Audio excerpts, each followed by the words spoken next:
Good morning, LinkedIn. I think we're live. I'm in a very big room here, so the sound may not be brilliant. So I hope it is. I'm just coming on early so that people can get on and that we can get everything sorted here before I bring our amazing guest on to talk to us.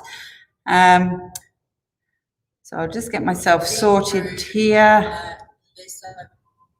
Awesome. So welcome to anyone who is here already. Hopefully we'll have people joining us over the next few minutes. I am working in a full-time contract at the moment, so I'm in a new location. So just I need to just put it out there. I don't have my normal setup. I don't have my normal lighting, but there is no way I will stop running these lives every week. So we're just rolling with it. And I don't have the same sort of sound equipment either. So apologies if it is a little echoey. So why do I run these lives? I run these lives because I have been lucky enough to spend 20 years recruiting in the technology space and working with some incredible people. So I've met people at the beginning of their career and watched them. Makes me feel old. I've watched them come through their careers. Having been doing this for 20 years, obviously I've seen some big careers sort of develop. I've met people who have amazing leadership potential, who've moved into leadership. I've met people who've been in leadership who've chosen to move out of leadership. And over that time, I've met some people who are just incredibly insightful, incredibly experienced. There's so much wisdom out there that I love to bring to my wonderful network and to hopefully add value to you by bringing what I'm calling mentors to mentors. So I think everybody has the capacity to be a mentor, and it's just a question of identifying who you want to follow.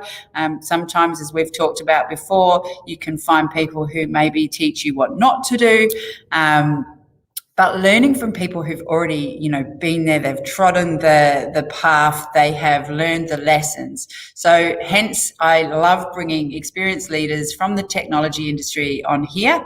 I love getting everybody involved in the conversation. So the value in this is for you to come and ask questions. So what I would love from you firstly is to let me know you are here.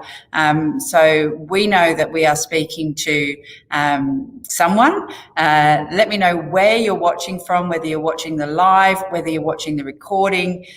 Love to hear from you. Give us some love. Press the like button, press the love button, or whichever one you choose. But please just let us know you are there. I'd love to know throughout the conversation what is standing out to you, what is interesting. And any questions that you may have along the way, please share them, and Rodney and myself will try to answer. So without further ado, I think we're about at time. So I am going to introduce to you my guest for today, and that is Rodney Barrell. So Rodney is working with running Empire in Australia, in Victoria, at the moment. I'll just bring him into the stream and then I will introduce in a little more detail. Rodney, how are you? I'm good, thanks, and you, Rebecca. Great to be here. Thank you for joining us. It's so nice to see buildings outside the window. So we're all back in offices, which is really cool. So I'm just going to give a quick overview of your background. So Rodney has spent years in there, and probably about my age, maybe. So I want to make you sound too old. Rebecca. Yeah, years in the IT industry. He's run teams and created high-performing teams in South Africa, in Dubai, in Australia now. And so he's been in Australia for the last 5 years and has a really interesting story around, some of the things that he has done. He's a little bit crazy because what he tends to do is get involved with things that need to be fixed or revitalized. we all know that can be challenging, and then he tends to move on to another one. So not sure. We'll check in on his sanity as well while we're here. So Rodney, that said, again, welcome. I would love you to share with us what brought you into leadership in the first place. I find some people it just kind of finds them, other people seek it out. When did you know you were a leader?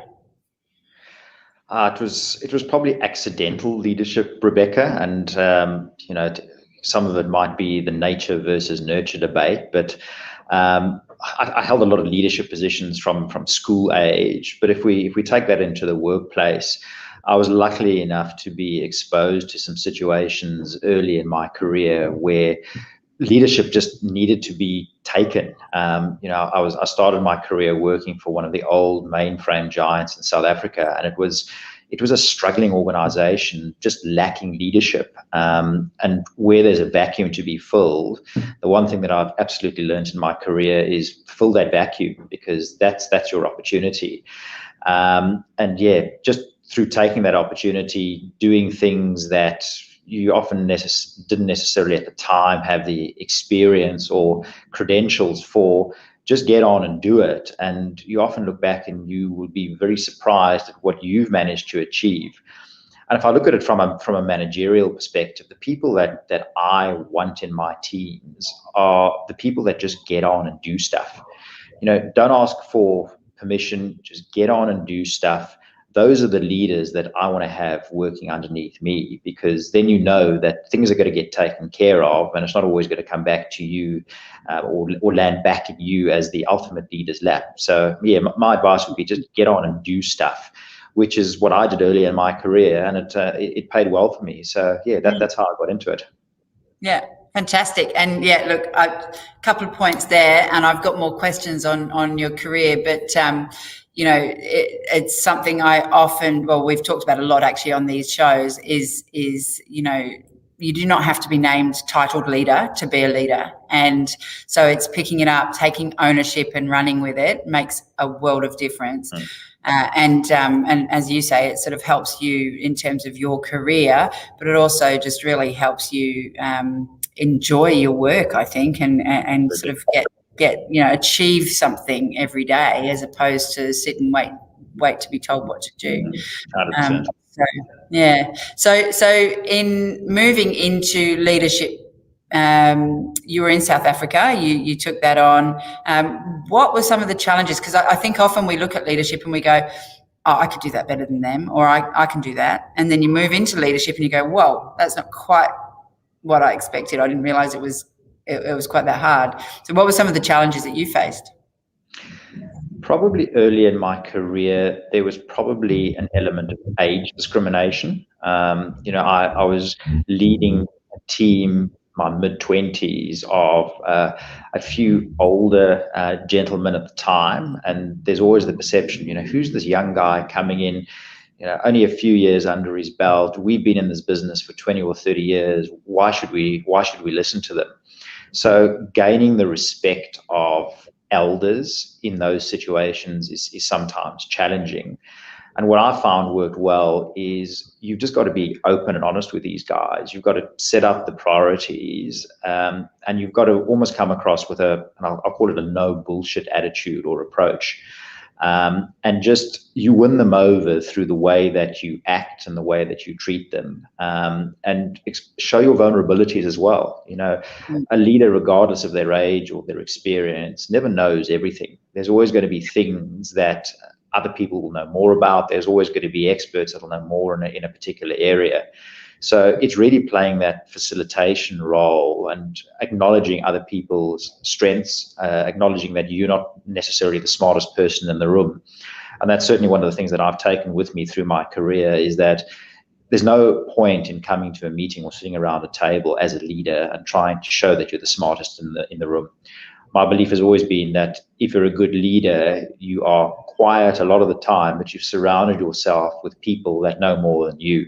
And you give them airtime, you give them their voice, and through that, they will respect you and you'll achieve a better outcome. Yeah. Yeah, no, that's brilliant advice straight off the bat. Thank you. Yeah, I mean, the thing is, that we can never know everything. So not one of us is ever going to be all knowing. It's impossible. And that it's an old adage, but surround yourself with people who are better than you. It's very, very true. And everyone brings different strengths. And what's the point in hiring people if they're not able to do, to add value? Yeah. Yeah. So interesting. In terms of, so you did a role in leadership in South Africa, and then tell me about the move to Dubai, because I know you moved there and there were some challenges moving in there. I think you said it was GFC time. It was, yeah. So towards the back end of my time in South Africa, I was lucky enough to be running my own consulting business, and one of my ex-consulting clients at the time had done a deal in Dubai and was looking to open up an office in the Middle East. So they approached me and said, "We've got this opportunity in Dubai. Did I want to go across and open up the Middle East branch based out of Dubai?" Coincidentally, at the same time, my wife, who's also in the tech industry, was offered a role in the same area. So, yeah, based on those two job offers, we packed up our house, sold off a whole bunch of stuff, and moved across to the Middle East in about 6 weeks in July 2008. So landed 1 or 2 months before the GFC hit in 2008. And my mandate was really to open up a business. We had one client in the region, and I had a mandate and some capital that said, grow a business in the region. So yeah, it was interesting times to land in a completely foreign country, not know a heck of a lot what it was about, and have to set up something from scratch. So yeah, that was interesting times, Rebecca. Yeah, I bet. So you did it successfully, though. So what was sort of some of the key things for you? Obviously, walking into a new culture. Yeah. Is leadership something, and in terms of hiring people and creating culture, is that something that you think is global? Is that something, or does it have its own idiosyncrasies in different places? I think leadership as a principle it's a global principle, not necessarily dependent on a particular location. I think it gets more challenging in locations such as the Middle East, where you're dealing in a multicultural environment, different ways of doing business, different norms, different traditions. And I think, if anything, an environment like that is a greater test of leadership than in what I'd call a traditional Western market like we would be familiar with in Australia, or as I was coming from South Africa. So just being able to manage and lead people that have got different cultural backgrounds, they might not necessarily be speaking English as their first language. They've grown up in a business environment where things might get done slightly differently. It certainly, from a leadership perspective, forces you to take into account a different set of principles. And you absolutely have to do things slightly differently to what you might have done in your home country. So how did you navigate that? Did you seek out mentors in Dubai, people or even people you were hiring? Like, how did you work out what you needed to do? It was probably a combination. It was a combination of engaging with the client that we had at the time, and they were really friendly to us in terms of pointing out some of the typical pitfalls of working in the Middle East environment. It was learning from the people that I brought into the business, the employees that we hired, some of whom had been in the region for 10 or 15 years, so knew the intricacies and nuances of working that environment. And it was also just working the network, talking to friends and some family members that had been there for a couple of years. And they would point out, watch out for this. This is the way that you might have to handle that. So it was really just listening and tapping into as many sources of information as possible to work through some of the common challenges and pitfalls that an expat coming into that environment would be faced with. Okay. And so, given the challenges that you were facing, what were the kind of the standout things that you realized you needed to do differently? Patience is probably a big thing. coming from having worked in a one country environment where things are done in a certain way to land in a new environment that operates very differently to our traditional way of doing things. People take a lot longer to make decisions. They're not necessarily as transparent in the reasons for making certain decisions. You come in initially with your own way that you've operated or approached things for a while, and you think, that's ridiculous that they do that in this particular way in this area. I've got to change that. But you very quickly realize that you're not going to change it. And the thing that you have to adapt is yourself, because you're one person in an economy of 5 million people. It is what it is. You have to adapt to the location that you're working in. And sometimes that's frustrating. But as frustrating as it might be, you've just got to come to terms with that and adapt your way of doing things. Otherwise, you'll just go nuts. You'll go completely nuts if you don't come to terms with it. Yeah, I was thinking that. I'm thinking, there's a huge element of self-leadership involved, and that must be one of the biggest challenges is the self stuff that you need to do, and I think that's the case in any leadership environment. So any leader needs to be very self-aware, needs to be very considerate of who they're working with, who they're dealing with, and I suppose work out how to connect with and interact with the different people that they're working with as well. So I'm guessing you found that through your whole leadership career. 100%. You cannot go into leadership with a fixed mindset. For me, adaptability and self-reflection are pretty critical aspects of good leadership. If you can't take a good look at yourself in the mirror and say, in this situation, this is what I need to do to be successful, or reflect back on something that you could have done differently to achieve a different outcome, that's a key.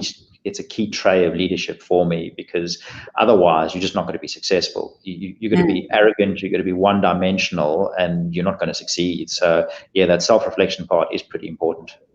Yeah, absolutely. Because then you moved to Australia, right? So you had to learn a whole nother culture, which, what was the more different from South Africa, Dubai or Australia? Definitely Dubai. Australia is very much of a similar work ethic and work approach as to what I was used to initially in South Africa. Dubai was just completely off the charts in terms of the way that people go about their business environment. So in a way, moving to Australia was almost moving back to normality. It was certainly easier than the Middle East. In some ways, I would say it's a boring return to normality. But I'm glad that I'm not losing the few remaining hairs that I have, which I lost a lot of when I was working in the Middle East. So it's nice to get back to some normality from a work perspective. Yeah, right. Brilliant. I'm just going to have a look into the chat box for a second, because I've been ignoring it, but I noticed that Sven popped up early on. Hi, Sven. Sven Brook, I think. I know Sven, yeah. Yeah, I thought you did. So he says he's driving at the minute. We'll be listening in the background. So thanks for listening, Sven. I hope you're really well. Now, I am just going to check over into LinkedIn because it's very quiet. I can see that we've got 15 people live, and I've only heard from one. So no pressure, but do let us know you're there, and throw any questions that you have or any comments that you might have on this at us, so that we can hopefully cater to context as well, and see if there's anything we can answer for you.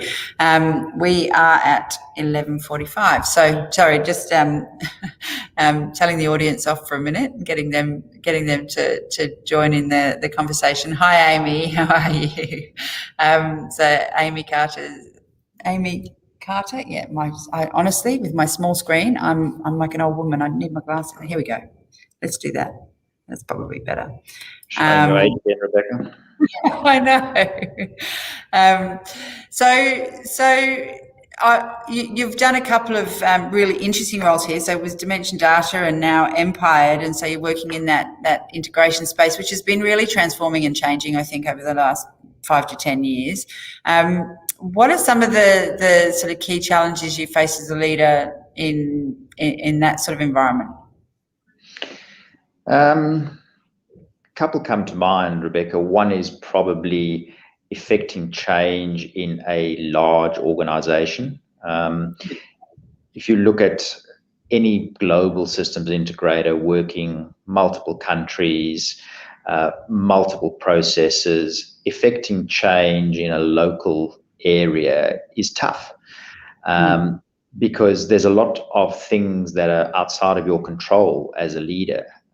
Yet, if you come in as an outsider, in the first couple of days, it's obvious that there's certain things that could be done better or things that could be improved for the better.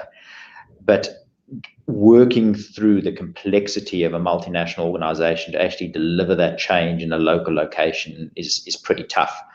And what I learned, or what I had to realize, is that you've very much got to work within what is in your sphere of control. There's some things that you'll be able to control directly because they're within the scope of your line management function, or they're within the scope of the people that you're working with.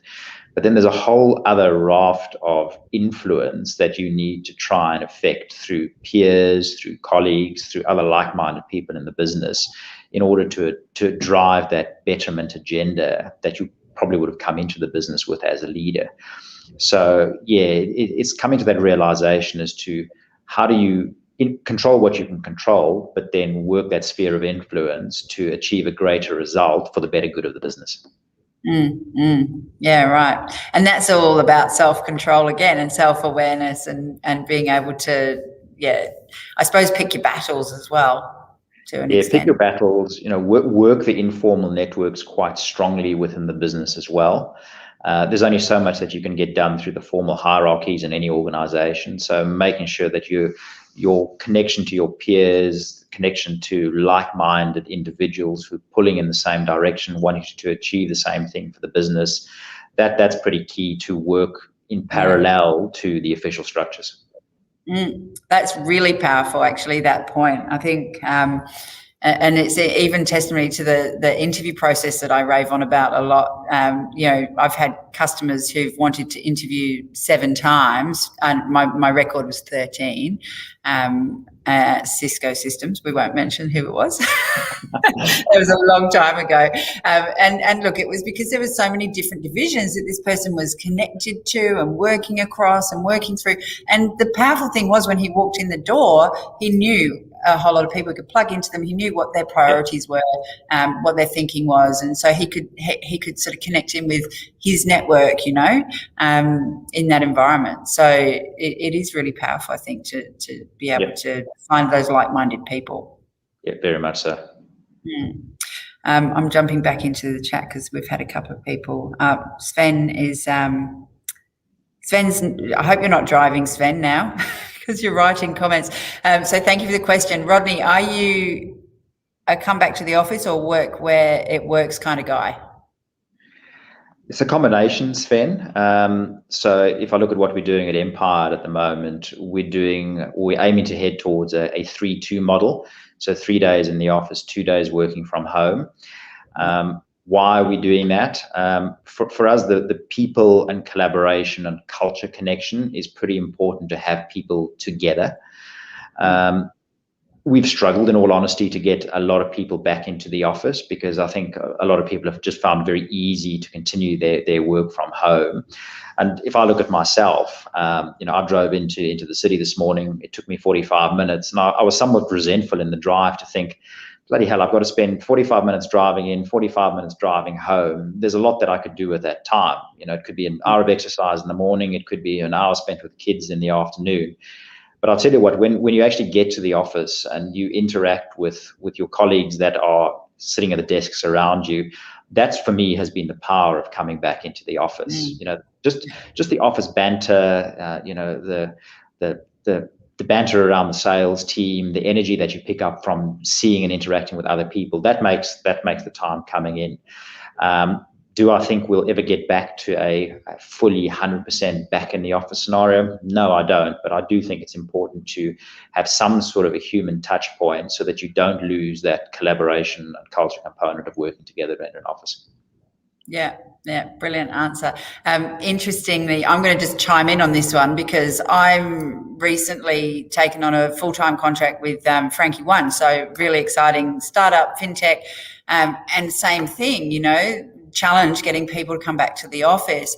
And I've observed in the 1 week I've been here, the difference in energy, the difference in in connection and in, I can't say output because I haven't seen, but we have at least 2 days a week in the office at the moment, and in the future I would say that we will move that to potentially 3, and it's just a whole different connect. It's a whole different vibe, for want of a better word. And having worked from home a lot myself over the years, I hadn't, I suppose, I hadn't had that experience for a long time apart from being in customers' environments. So, I completely agree that, that commute is definitely worthwhile at least a couple of times a week. So it's powerful.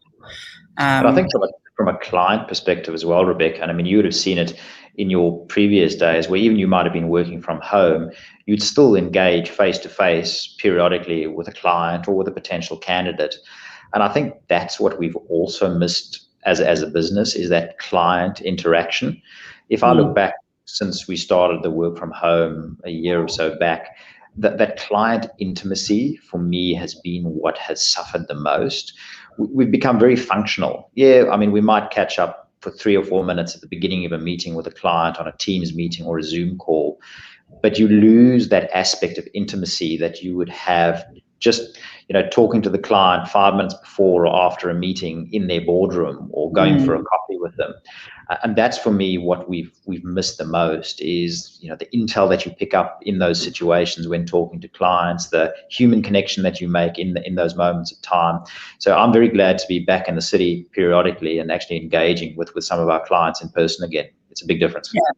Yeah, absolutely. And I think, there are days where you can really focus in and hone in and be productive. And then there's days when, I'm not suggesting that when you're in an office, you're not productive, but, sometimes it's good to be home and really focus and sort of channel that. But it also gives people the opportunity to, be a bit more flexible with their personal life as well, like you say. Absolutely. So, yeah. No, I'm just going to jump back over here and see if there's any other questions. So, Gavin Dudley, hi Gavin, how are you? He says, hi Rodney. I don't know if you can see these. What happens when you have 120 developers and only 2 want to return to the office? Wow. And productivity went up by 5 to 10% during work from home. Great question.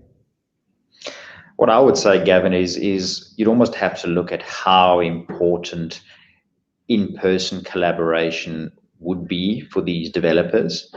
I mean, with no disrespect to developers, a lot of the developer community can survive in a dark room, barefoot and with pizza boxes slid under the door for 18 to 20 hours a day. So, is it worth fighting the fight to get these guys in, where, as you say, you've had a significant increase in productivity in the time that they haven't been in the office? I think, as a leader, you've got to make a horses for courses call and, fight the battles that you think that you can win that'll be to the benefit of the business. And this might not be one of those where you would want to chase the guys to come into the office too strongly. Yeah. Interestingly, the people that I'm talking about here are all developers. And so it was interesting to see the dynamic and them sitting together and working together and, working on a piece of code together. So I still think, Gavin, maybe just finding some ways that are some things that might entice them to do it a little more often if you've only got 2 coming back in. And the other thing I'll just touch on quickly, if you don't mind, is the productivity versus performance. So they're 2 different elements, right? So productivity is, the workload is they're smashing through the work. What's the quality like of the work? What's how are they innovating and all of those things? So how's that working for them?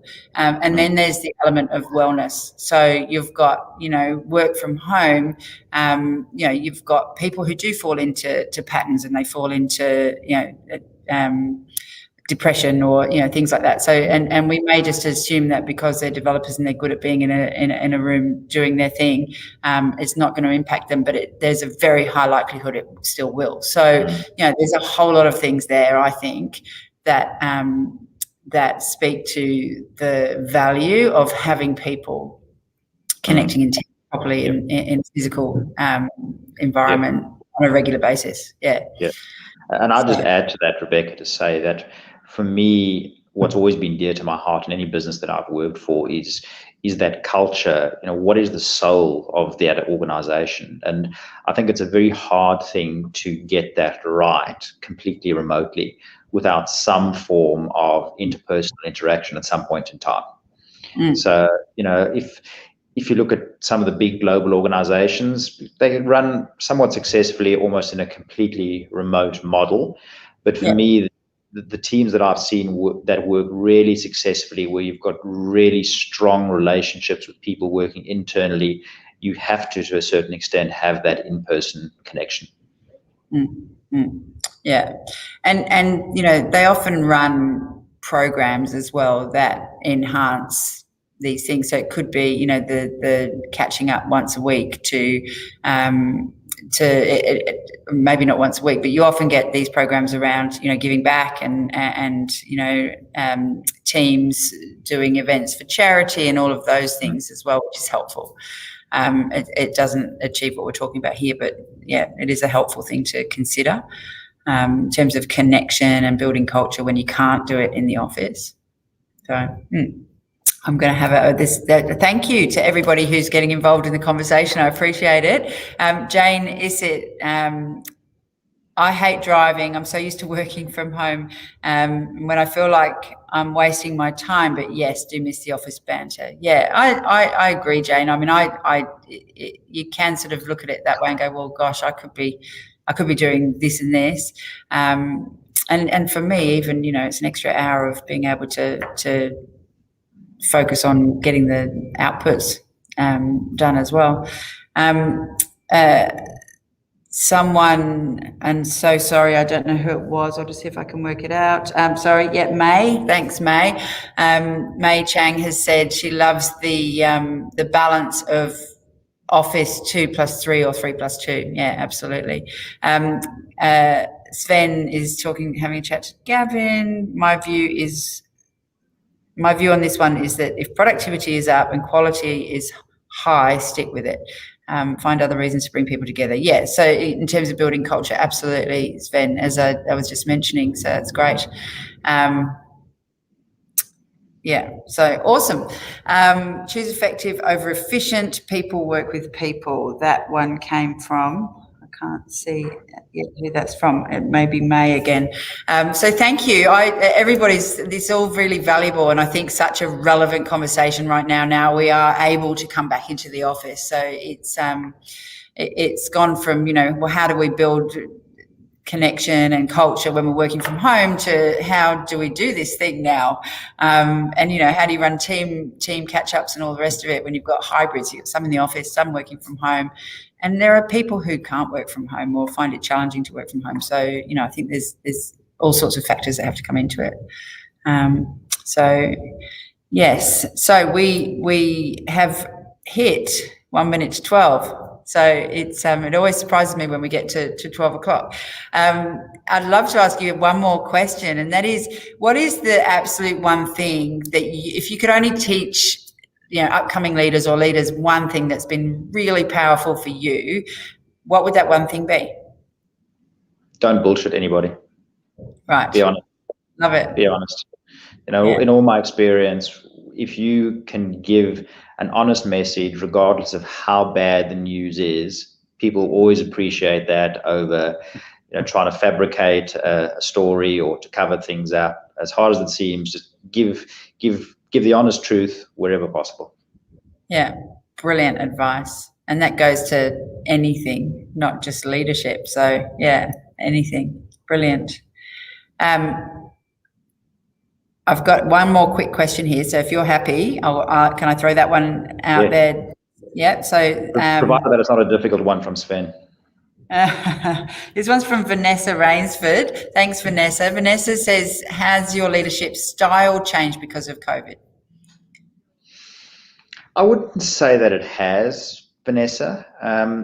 There's probably been an uplift in empathy, because I think the last year has been tough on all of us in ways that people didn't necessarily think that they would ever, suffer from in the past. So I wouldn't say my style has changed. There's probably, as I said, been an uplift in my empathy towards people in the business going through a hard time because of COVID. But I think by and large, leadership principles are principles that are there in place regardless of the situation. However, you do need to tweak the way that you act in certain situations. But I think as a holistic set of principles, the leadership principles would be valid across a whole range of situations. So no, not a huge change, I don't think, in the last year. Excellent. All right. Thank you so much for that. I'm not going to make any more comments because otherwise we'll be here all day. But so I really appreciate your time today, Rodney. I think it's been a really insightful and relevant and topical discussion. So thank you. And I think sometimes as leaders, we don't know what we know, until we start talking about it. And so, the experiences that you've had are really valuable to other people. So again, thank you for that. I'm just going to take you out of the stream and say farewell. And then I've just got a couple more notes to speak about just to close off. So thanks again. We will see you soon. If anyone wants to connect with Rodney, obviously you can do that here on LinkedIn as well. So feel free to I assume that that's okay with him. Absolutely. And all good. And I appreciate the platform. Thank you, Rebecca. No worries. All right. We'll see you soon. So thank you, everybody, for joining in the conversation. I appreciate you being here. Just to remind you, I do have a membership running. Due to current circumstances, what I'm doing is at the moment you can get free access to that membership. So please come and have a look. There are all of the conversations I'm having with leaders are in there with transcripts and notes. And then there are some wonderful drill down conversations with some of the leaders as well. What I won't be able to get to for a little while is the masterminds and roundtables. So what I'm going to do is we'll be dropping the price really low so that we can still have members running through and collaborating with one another so we can mentor each other. I will jump in there and put some sort of coaching stuff in there from time to time as well. So do have a look, and as I say, it'll be a nominal fee for a monthly membership for a while until I can focus on the membership again in a bigger way. But I just wanted to keep it running, and these conversations will be running absolutely every week as normal. And I'm hoping to bring you some leaders from the banking and finance space.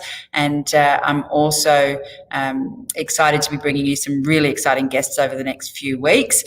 Next week I have Matthew Hanma on, and I'm just trying to remember the name of the company. I think it's InfoBlock, sorry. But Matthew has a track record of leadership with companies like Cisco, and he is a fabulous leader and mentor. So I think everyone who comes on next week will get huge value. So I hope to see you then. If you're watching the recording, make sure you still ask your questions. We'll do our best to answer them in the comments for you, and let us know that you've been to visit. So, all right. Thanks again, everyone. I will see you next week, same time. Take care.